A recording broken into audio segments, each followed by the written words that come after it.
Well, at Andrews, we were watching very eagerly yesterday to see what the Chancellor was going to do in the interim budget. And it was very interesting to see that he's decided to reduce some of the tax allowances available to landlord on mortgage interest rates. There's been a lot of discussion in the press over the last day or so to see what impact this actually has on landlords. And I have to say, my view is actually it's pretty positive. It's positive on the basis that there was nothing else in the budget. There's been a lot of talk over the last 6 months or so, political talk about how landlords will be impacted by the new administration. And the good news is actually that the only blow that he's hit is reducing some of the rate available on mortgage interests. What's good news for landlords there is actually this doesn't actually kick in until 2017. And furthermore, it's then tapered over a further 4 years. So the real full impact of this won't actually hit landlords until about 2022.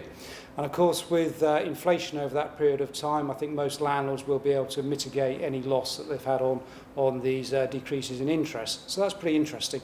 I think the other factor here is actually only about 50% of our landlords actually have a mortgage at all. So most of our landlords do actually buy property with cash, so this won't have any impact on them whatsoever. So again, pretty good news for landlords, really.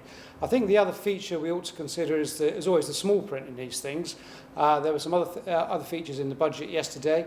There's some new benefits available to landlords that rent out a room, so they can get free amount of rent up to £7,000 a year, which again is very, very beneficial to landlords that wish to rent a room out in their home.